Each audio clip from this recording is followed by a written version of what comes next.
It is our second lecture.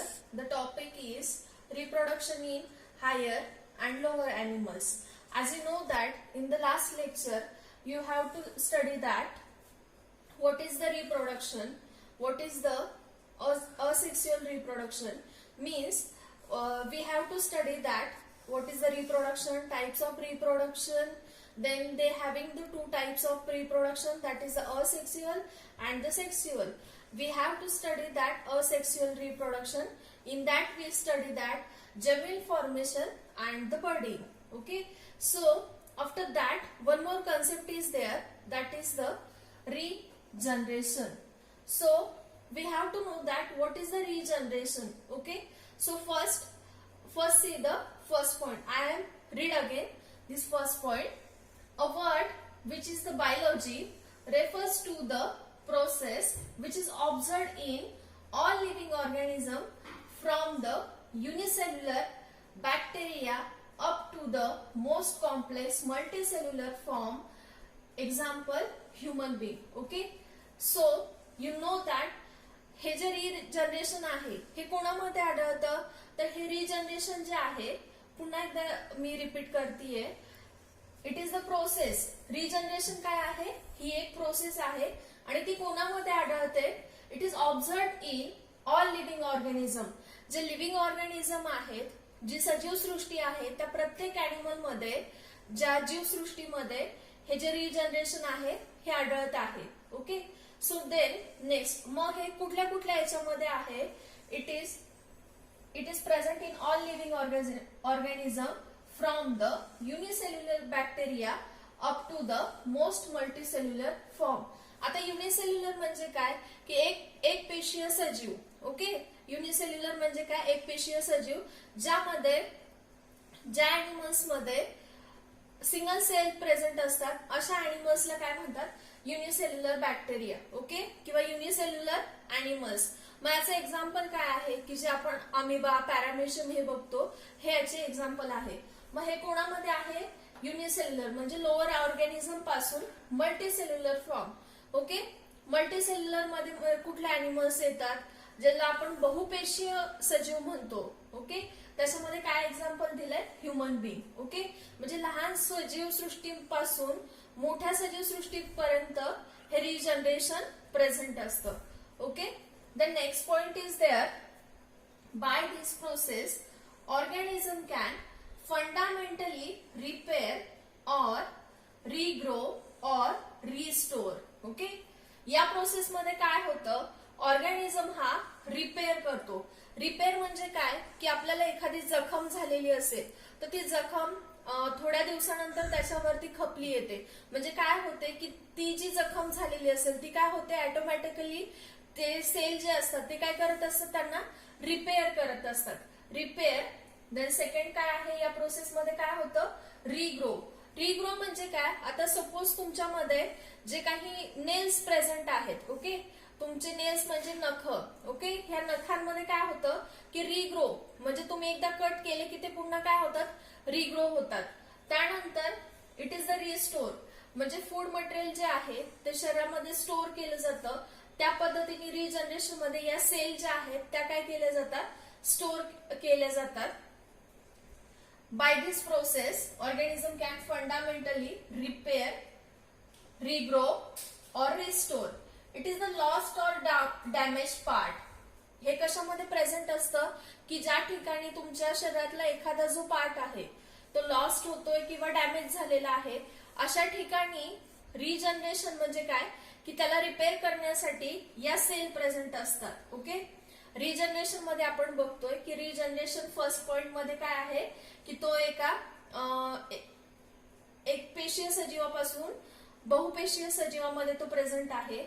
आणि मग या प्रोसेस मध्ये काय होतंय, की रिपेअर केलं जातं जी काही जखम असेल ते, त्याच्यानंतर त्याच्यामध्ये वाढ केली जाते आणि त्याच्यामध्ये सेल स्टोअर केल्या जातात. ओके, पण या कुठं केल्या जातात, की शरीरामधला एखादा जो अवयव असेल की जो डॅमेज झालेला आहे किंवा जो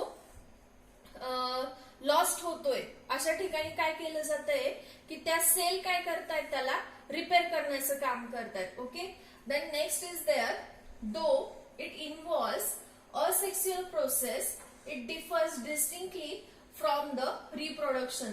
मग ही जी प्रोसेस आहे ही कशापासून तयार झालेली आहे, तर ही जी प्रोसेस आहे ही असेक्सुअल रिप्रोडक्शन पासून तयार झालेली आहे.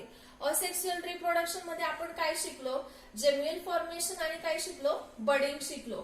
मग जेम्युअल फॉर्मेशन आणि बडिंग मध्ये आपण काय शिकलो की तिथे मेल गॅमेट आणि फिमेल गॅमेटची गरज नसते, तर तिथे आयदर मेल किंवा फिमेल जे आहेत ते रिप्रोड्यूस करू शकतात. Okay, got it.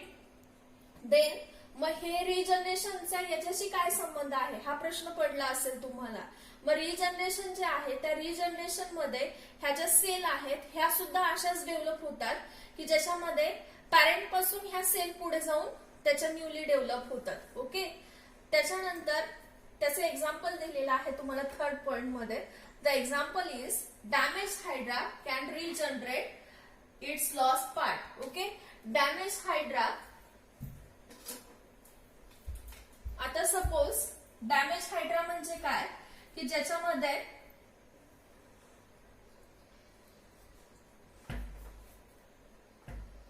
हा हायड्रा आहे आणि हे त्याचे टेंटॅकल्स आहेत.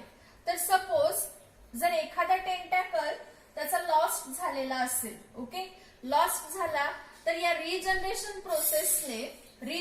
प्रोसेसने पुन्हा त्याच्यामध्ये हा टेंटॅकलचा पार्ट हा त्याच्यामध्ये डेव्हलप होतो. Okay, then fourth point, similarly planaria if wounded its cell become active and regenerate lost part or organ back to its original state. Okay, मग सेम आता हे सेकंड एक्झाम्पल आहे प्लॅनेरिया. ओके, मग प्लॅनेरियामध्ये काय होतं की प्लॅनेरियाला जर एखादी जखम झाली किंवा त्याचे पार्ट जे आहेत ते जर स्टिक झाले, ओके, हे आहे प्लॅनेरिया. ओके, हा प्लॅनेरियाचा जो वरचा पार्ट असतो त्याला म्हणतात अँटेरियर पार्ट, हा जो लोअर पार्ट आहे त्याला म्हणतात पोस्टेरियर पार्ट. ओके, हे आहे प्लॅनेरियाचं एक्झाम्पल. जो अपर पार्ट आहे त्याला म्हणतात अँटेरियर रिजन, लोअर रिजन आहे त्याला म्हणतात पोस्टेरियर रिजन.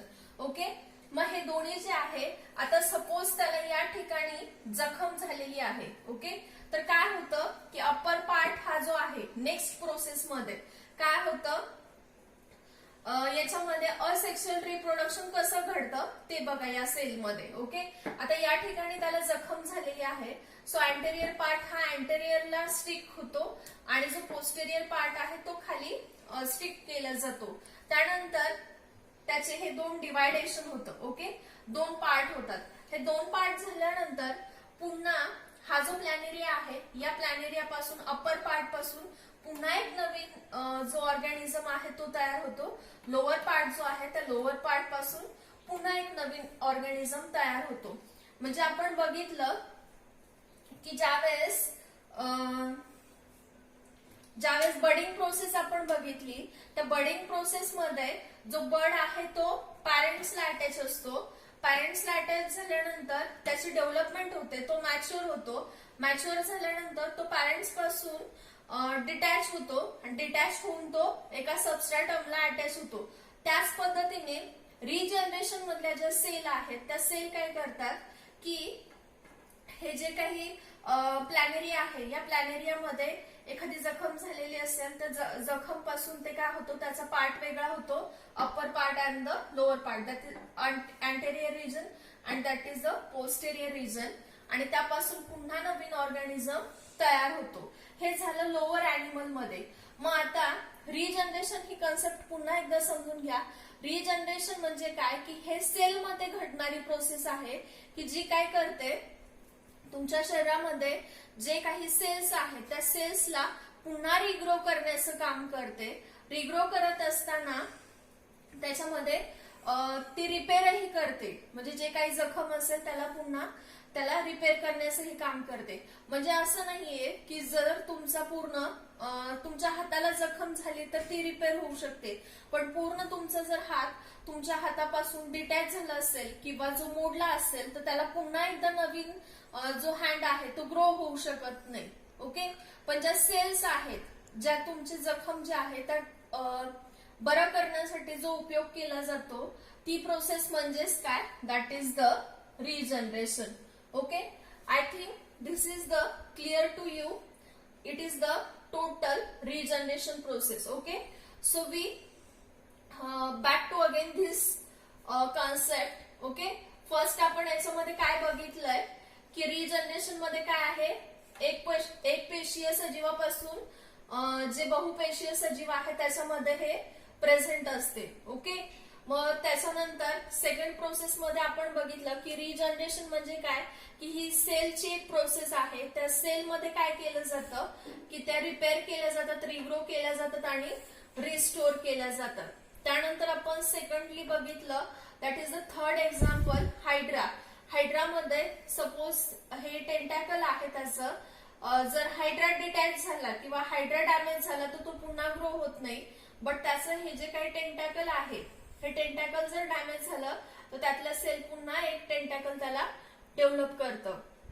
सेकंड एक्झाम्पल आपण बघितलं की हे जे प्लॅनेरिया आहे या प्लॅनेरियामध्ये जर एखादी जखम झालेली असेल तर ती कशा प्रकारे त्याच्यामध्ये डेव्हलप करते.